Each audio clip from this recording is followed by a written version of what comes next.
नमस्कार दोस्तों। स्वागत है आप सभी का आपके अपने परिवार एडी कॉन्सेप्ट में। आज हम लोग बिहार बीपीएससी टीआरई 4.0 की मैथ की प्रीवियस ईयर क्वेश्चन की क्लास पढ़ेंगे। ठीक, इसमें अपन जो पढ़ रहे हैं ये चैप्टर वाइज क्लास है हमारी, और जो भी हम क्वेश्चन पढ़ते हैं सारे के सारे प्रीवियस ईयर क्वेश्चन के हैं। इसके हमने आप लोगों को बच्चों 3 से 4 चैप्टर कंप्लीट करवा दिए हैं। जितने भी क्वेश्चन पूछ गए हैं चैप्टर के वो हम सारे कंप्लीट करवाते जा रहे हैं। ठीक है, तो वैसे ही आज अपनी क्लास रहने वाली है, ये रहने वाली है बच्चों रेशियो की। ठीक है, तो रेशियो अपना काफ़ी एकदम बेहतरीन चैप्टर है। इस क्वेश्चन को मतलब काफ़ी अच्छे तरीके से हम आप लोग करना भी सिखा देंगे कि एग्जाम में आपको किस तरीके के अप्रोच से क्वेश्चन को सॉल्व करना है। देखो कर तो सभी रहे हैं, लेकिन आप लोगों को ऐसा क्या करना है जिससे आप लोग औरों से थोड़ा सा आगे बढ़ सकें। ठीक, ये नहीं कि और जैसा और लोग करते हैं वैसे ही आप लोगों को करना है। तो हम आप लोगों को इसमें फुल मेथड तो नहीं बताएंगे, लेकिन हम आपको बेस्ट अप्रोच बताएंगे कि आप लोग एग्जाम में ऐसा क्या करें जिससे आप कम समय में ज़्यादा से ज़्यादा क्वेश्चंस को सॉल्व कर पाओ। तो देखो यहाँ पे दे रखा है ए रेशियो बी का मान इतना दिया है, और बी रेशियो सी का मान इतना दिया है, और सी रेशियो डी का मान इतना दिया है। ठीक है, हमसे यहाँ पे पूछा गया है A ratio B ratio C ratio D का मान निकालो कितना होगा। तो रेशियो एक ऐसा चैप्टर यहाँ पे आप बहुत कम समय में, यानी कि बोले तो 3 से 4 सेकंड में ही आप लोग आंसर निकाल सकते हैं। बस खाली आपकी प्रैक्टिस अच्छी होनी चाहिए। प्रैक्टिस अगर अच्छी है तो आप काफ़ी कम समय निकाल के दिखा दोगे। देखो जैसे कि यहाँ पे क्या दे रखा है, एबीसी का अनुपात निकालना है। निकालना काफ़ी ज़्यादा आसान है। आप लोग देखना क्या है, देखो ए की वैल्यू यहाँ पे क्या लिखा हुआ है, यहाँ पे 1 लिखा हुआ है। यानी ए का जो भी मान होगा वो ए के मल्टीपल में ही होगा। उसके बाद अपन जैसे लास्ट पहला और लास्ट चेक किया वो ज़्यादा था। आप लोग डी पे चलेंगे तो डी की वैल्यू जो भी होगी वो 3 के मल्टीपल होगी। आपको हमेशा ऊपर वाला नंबर चेक करना होता है। तो अपन एक का मल्टीपल तो सारे नंबर होते हैं, एक से तो अपना हर नंबर मल्टीपल हो जाता है, डिवाइड हो जाता है। तो एक का तो कुछ मतलब बना ही नहीं चेक करने का। ठीक है, अपन लोग यहाँ पे देखेंगे डी। क्या देखेंगे, डी। लास्ट वाला नंबर देखेंगे, डी का मल्टीपल जो भी होगा 3 से मल्टीपल हो रहा होगा जो भी संख्या होगी। तो 3 से मल्टीपल होने वाली संख्या यहाँ पे कौन सी है, हो जाएगी अपने राइट आंसर ऑप्शन नंबर भी। जरूरी नहीं है कि आप ए निकालो, बी निकालो, सी निकालो, डी निकालो, इसके बाद जाकर निकालो। हम आप लोग बच्चों बेस्ट अप्रोच सिखा रहे हैं यहाँ पे। ठीक है, पढ़ तो आप ऑलरेडी हर जगह रही होगे, लेकिन आप लोगों को क्वेश्चन एग्जाम में किस तरीके से करना है, किस तरीके से आप और से बेहतर बन सकते हैं, हम आपको ये सिखा रहे हैं यहाँ पे। ठीक है, तो यहाँ पे हम फुल तरीका नहीं बताएंगे आपको, फुल तरीका ऑलरेडी आता ही होगा, क्योंकि क्वेश्चन काफ़ी आसान आसान है। ये देखो 1 से लेकर 5 तक के, 1 से 5 तक में पूछा गया है ये। आगे चलेंगे यहाँ पे, तो आगे बोला गया है कि ए को सी से, सॉरी ए को डी से, सॉरी सी को डी से मिले हैं कितने, 1,000 रुपये अधिक मिले हैं, तो बी का हिस्सा निकालो कितना होगा। देखो यहाँ पे ए बी सी डी का रेशियो दे रखा है, कितना दे रखा है, 5:2:4 है, ये दिया है। ठीक है, अब देखो यहाँ पे अपना कॉन्सेप्ट काम क्यों नहीं कर रहा है, क्यों नहीं करेगा। यहाँ पे बोला गया है, देखो जैसे कि बी का हिस्सा निकालो क्या है, मतलब बी का जो भी नंबर होगा ना वो 2 के मल्टीपल में ही चलेगा। यहाँ पे बी की वैल्यू कितनी है, तो 2 के मल्टीपल में चलेगा, 2 से तो सारी संख्या कट रही है, इसलिए अपन लोग नहीं कर पाएंगे। ठीक है, तो यहाँ पे बोला क्या गया, सी और डी। ठीक है, पहले वाला मान किसका है, ए का है, दूसरा अपना बी का, ये सी का है और डी का है। यहाँ पे इसने बोल दिया कि सी और डी, सी को डी से 1,000 रुपये अधिक मिले, सी को डी से कितने अधिक मिल रहा है, 1,000 अधिक मिल रहा है, लेकिन यहाँ पे दोनों का अंतर कितना, एक का है। तो यहाँ पे बोला बेटा एक अधिक नहीं मिल रहा है, इनको 1,000 रुपये अधिक मिल रहे हैं। इससे कितने टाइम ज़्यादा हो रहा है, अपना 1,000 टाइम ज़्यादा है। तो बी का हिस्सा बोला, तो बी का हिस्सा यहाँ पे ये दोनों हो गए, ये भी फिर 1,000 टाइम ज़्यादा होगा। ठीक है, 2 मल्टीप्लाई किया तो कितना हो जाएगा अपना, यहाँ पे ये होगा 2,000। करेक्ट आंसर यहाँ पे ऑप्शन नंबर सी वाला हो जाएगा। क्लियर है। बड़े आसान आसान से क्वेश्चन आप लोगों के रेशियो चैप्टर में पूछे जाते हैं, जिसको आप काफ़ी कम समय में काफ़ी अच्छे से बना सकते हैं। आगे चलेंगे, यहाँ पे अगला दिखा है 3 संख्याएं हैं जो कि 3:4:5 के अनुपात में, उनमें से सबसे बड़ी एवं सबसे छोटी संख्या का योग। ठीक है, दूसरी संख्या तथा 52 की योग की क्या है बच्चों, ये बराबर है। तो ठीक है, आसान है। क्या बोला गया, सबसे बड़ी और सबसे छोटी संख्या, सबसे बड़ी संख्या क्या है, 5 है, और सबसे छोटी संख्या कितनी है, 3, दोनों का योग। यानी 5 और 3 कितना हो गया, 8, 8x हो गया। और दूसरी संख्या कौन सी बच्चों अपनी, यहाँ पे 4। ठीक है, 4 और 52 के योग के बराबर है, 4 और 52 के योग के बराबर है। दोनों का योग के क्या है बच्चों, बराबर है। 4 तब आएगा तो माइनस हो जाएगा। ये कितना हो गया, 4x इक्वल टू कितना हो गया, 52। 4 से अपन यहाँ पे काटेंगे तो कितनी बार जाएगा, यहाँ पे 13 बार। निकालना किसकी वैल्यू हमें, यहाँ पे निकालनी सबसे छोटी संख्या। तो सबसे छोटी संख्या क्या है बच्चों, 3 है। ठीक है, तो ये 13 ना हो गए, 3 का मल्टीप्लाई कराएंगे, यानी कि 13 तिया 39,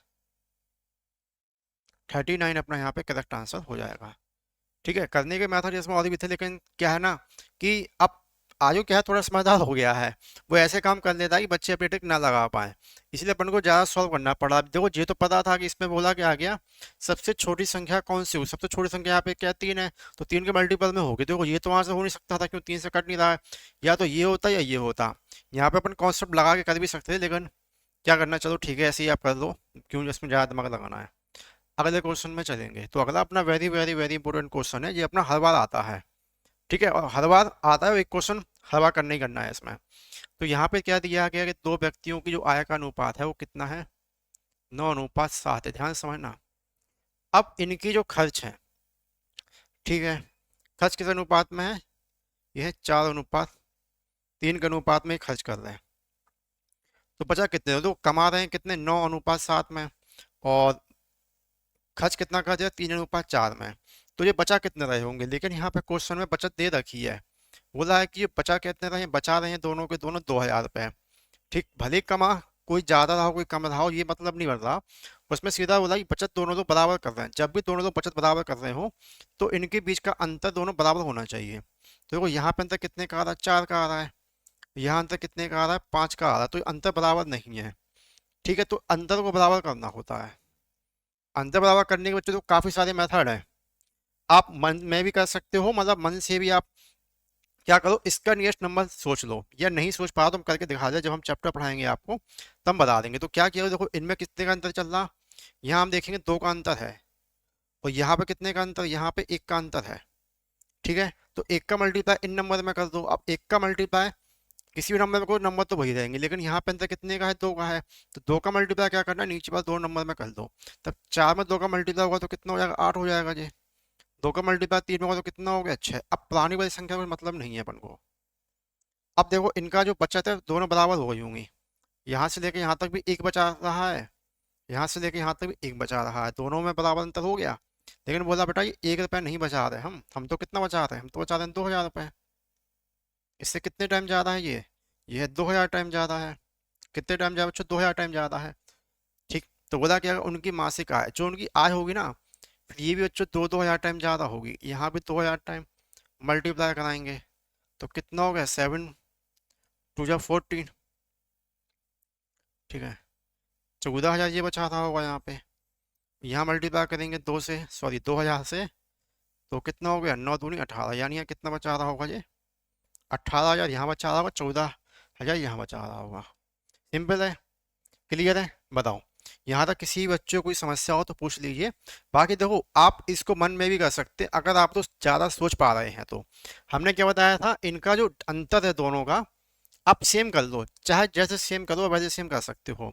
हम इतना लंबा डेफिनेट डिफरेंस नहीं देखते, हम क्या करते हैं, हमें दोनों का अंतर एक चाहिए। तो हम जैसे कि यहाँ पे क्या लिखा था, 4:3 लिखा, ध्यान समझना। हम इनका डबल भी कर सकते थे, हम इनका डबल करते तो भी अंतर सेम हो जाता। तो आप ऐसे सोचना चाहो वैसे भी कर लो, बाकी जैसी इच्छा है। ठीक, अगले क्वेश्चन पे चलेंगे। नेक्स्ट क्वेश्चन अपना ये रहा। तो यहाँ भी क्वेश्चन बच्चों देखो वैसा ही है। यहाँ पे उनका जो आय का अनुपात है कितना दे रखा है, यहाँ पे ये दे रखा है 2:3 है, और जो खर्च का अनुपात है 1:2 है। ध्यान समझना यहाँ पे। और देखो यहाँ पे अंतर ऑलरेडी दोनों का एक ही एक है। ये बोला कि यहाँ पे 1 रुपया नहीं बचा रहा है, ये कितना बचा रहा है, ये बचा रहा है 24,000 रुपये। तो जो एक ही आय होगी ना, ये भी दो ना होके 24,000 टाइम ज्यादा हो जाएगी, यानी 24×2 = 48। ठीक है, 48,000 रुपये क्या कर रहा है बच्चों, कमा रहा है। तो जितने लोगों ने यहाँ पे करेक्ट आंसर दिया बच्चों, ऑप्शन नंबर बी, बी वाला एकदम परफेक्ट हो जाएगा। आशा करेंगे आप लोगों को यहाँ तक सारी चीज़ें काफ़ी अच्छे से क्लियर हो रही होंगी। ठीक है, ये भी अपना 2023 में पूछा गया क्वेश्चन है, 9 और 10 वाले में। काफ़ी बच्चों वाले क्वेश्चन इस चैप्टर से आप लोगों के पूछे जाते हैं। तो अगला क्वेश्चन चलेंगे। अगला क्वेश्चन क्या दिया है कि यहाँ पे बोला गया है कि एक संख्या 4/7 भाग दूसरी संख्या के 40% के समान है। ठीक है, प्रथम संख्या व दूसरी संख्या का अनुपात क्या होगा। तो सबसे पहले यहाँ पे देखा करो क्या बोला गया, एक संख्या का 4/7 भाग, क्या लिखा है, 4/7 लिखा है। आपको नीचे वाला नंबर टारगेट कर लो, 40% को क्या लिखेंगे अपन लो, 2/5। ठीक, आपको नीचे वाला नंबर टारगेट कर लो, ए का नंबर क्या होगा 7 होगा, 7 का दिखाई दे रहा है हमको, यही दिखाई दे रहा है खाली पहले वाले ऑप्शन में। और दूसरा वाला नंबर होगा वो 5 का मल्टीपल होगा, यहाँ पे 7 का मल्टीपल होगा। 7 का मल्टीपल है नहीं, 7 ही है, और यहाँ 5 का मल्टीपल क्या है 10 है। तो ये अपना करेक्ट आंसर हो जाएगा। आपको करना ही नहीं होता, ये तो हम आप करके दिखाए, इससे थोड़ा समय लग रहा है, बाकी थोड़ी छोटी चीजें आपको याद होंगी। ठीक है, यहाँ पे क्या है 4/7, यानी ए का मान जो भी होगा 7 के मल्टीपल में चल रहा हो, तो यहाँ पे कौन सा ऑप्शन था, एक ही ऑप्शन था जो कि 7 के मल्टीपल में था। आप चाहो तो करके भी देख लो, उसको तो हम करके दिखाते हैं। क्या बोला, एक संख्या का 4/7 भाग बोला गया दूसरी संख्या के 40% के क्या कर रहा है ये, बराबर है। ठीक है, तो आप जैसे चाहो वैसे कर लो। क्या बोला गया यहाँ पे 4/7 दूसरी संख्या के 40%, 40% क्या रखते हैं बच्चों, 20 दूनी 40 और 20×100, क्रॉस मल्टीप्लाई कराओगे तो कितना हो गया बच्चों, 5 चौको 20 और 7 दूनी 14। ठीक है, 5 चौको 20 और 7 दूनी 14। लेकिन इसका जो एग्जैक्ट वैल्यू आती है लास्ट में क्या होती है, वो जो पलट आती है, क्योंकि हमने यहाँ पे एक्स नहीं माना है। ठीक है, एक संख्या दूसरी संख्या। ठीक, तो हुआ क्या बच्चों, देखो ये कितना हो गया, 5 चौको 20 एक्स, कितना हुआ 7 दूनी 14 भाई। अपन जब यहाँ पे एक्स की वैल्यू निकालेंगे तो एक्स के सामने कितना लिखा हुआ है, 14। ठीक है, तो ये हुई 14, और बाई के सामने कितना लिखा हुआ बच्चों 20, तो बाई की वैल्यू कितनी हो जाएगी 20, काट रहा है तो काट देंगे, 2 से काटेंगे 2 7 14, 2 से काटेंगे 10, आ गया आंसर। एक संख्या का इतना, दूसरी संख्या का इतना, संख्या पर मानना पड़ेगा, एक को एक्स एक को बाई। ठीक है, क्लियर है, क्योंकि एग्जैक्ट वैल्यू नहीं दी होती है, ये रेशियो में दी होती है, इसलिए पर एक्स और बाई मानना पड़ता है, मानेंगे नहीं तो सारी वैल्यू एक जैसी रहेगी, तो कट ही जाएगी फिर वो तो। ठीक है, अगले क्वेश्चन पे चलेंगे। अगला क्वेश्चन देखो एकदम लल्लू है, अगला क्वेश्चन तो एकदम लल्लू है, इसमें कुछ करना ही नहीं है, तो बड़ा आसान सा क्वेश्चन है, पता नहीं क्यों बना के रख दिया इसको एग्जाम के लिए। तो 1 से लेकर 5 तक वाले बच्चों के कितना लल्लू क्वेश्चन 2024 में पूछा गया है। क्या बोला गया, 12-10 को ए बी सी के बीच में इस पर विभाजित किया कि ए और बी का अनुपात इतना है, बी और सी का इतना है, तो सी का निकालो। सी कहाँ लिखा है, यहाँ पे सी लास्ट में लिखा है, सी की वैल्यू कितनी है 10 है, तो सी का जो भी आंसर होगा ना, मतलब आंसर जो भी होगा ना, वो 10 के मल्टीपल में होगा। 10 से क्या डिवाइड हो रहा है बच्चों, आप लोगों का खुद देख लो, 10 से आपको यही डिवाइड है ना, 10 से ये डिवाइड है ना, ये डिवाइड, खत्म। आपको क्वेश्चन को सॉल्व करना ही नहीं है, ना आपको ए बी सी डी की वैसे वैल्यू निकालना, कुछ मत करो। आप चाहो तो करके भी देख लेना इसको, ठीक है, हम दिखा भी दे रहा करके। अगर आपके मन में कोई भी दुविधा आ रही हो कि कैसे हो रहा है, करके भी दिखा देते हैं हम आपको। बी से कितना दिया है, 9:10 दिया है, ये किसकी वैल्यू होती है, ये है ए और बी की वैल्यू है, ये बी और सी की। 9 से करेंगे 9 5 जा 45, 9 4 जा 36, और लास्ट मल्टीप्लाई लास्ट कितना हो गया अपना ये 40 हो जाएगा। तो जब यहाँ पे अपन जोड़ेंगे 4 8 9 10 11 1 12 जोड़ेंगे तो जो कितना होगा यहाँ पे ये 121 हो जाएगा, और बांटना कितने पैसे होगा 1 2 1 0 को बांटना है, सबको सम करेंगे, इससे डिवाइड करेंगे इसको, और सी का भाग पूछा है, सी का भाग कितना निकला 40, 40 काटेंगे तो 10 बार गया, 10 मल्टीप्लाई 40 आने की 400। ठीक है, ये इतना लंबा नहीं करना है आप लोगों को, अगर इतना लंबा करोगे तब तो आपका बैंड बज गया फिर तो। ठीक है, एग्जाम में देखो आप भी पढ़ रहे हो, दूसरा बच्चा ही पढ़ा, लेकिन सिलेक्शन आपका नहीं हो रहा है, दूसरे बच्चे का हो जा रहा है। क्यों जा रहा है, कि उसके पास अच्छे अप्रोच है। ठीक है, आप क्या कर रहे हो, अभी भी अपना एबीसी निकालने में, इतना समय निकालने में बर्बाद कर रहे हो, समझ रहे हो ना। फिर आप लोग बोलते हो सर टाइम ही नहीं मिल रहा था, क्वेश्चन तो सारे आ रहे थे, टाइम नहीं मिल रहा था, आपके पास अप्रोच ही गलत है, समझ रहे हो ना बेटा। अब पहले ऐसा नहीं पढ़ना है कि ये लल्लू को लल्लू क्वेश्चन को बच्चों की तरह सॉल्व कर रहा है निकाल के, डायरेक्ट आप देखो यहाँ पे बोला क्या कहता है, सी को कितना मतलब सी की वैल्यू कितनी दे रखी है यहाँ पे 10 है। ठीक है, आप चाहे जैसे निकाल लो, जैसे यहाँ पे सी का मान 40 भी आया तो भी 10 के मल्टीपल है, तो आप खुद जो 10 के मल्टीपल में कौन सा नंबर था, यहाँ पे खाली यही नंबर था एक, जो कि अपना आंसर भर रहा था। तो आशा करेंगे आप लोगों को क्लास अच्छी लगी हो, क्लास में अच्छी लगी है तो हमें कमेंट करके बताइएगा। बाकी चैनल पर अगर आप लोग नए हैं तो चैनल को सब्सक्राइब कर लीजिएगा। इसी तरीके से कल हम नेक्स्ट चैप्टर की वीडियो जरूर लेकर आएंगे आप लोगों के लिए, और इसकी पीडीएफ हमारे टेलीग्राम पे मिल जाएगी, तो वहाँ जाके आप लोग डाउनलोड जरूर कर लीजिएगा। धन्यवाद बच्चों।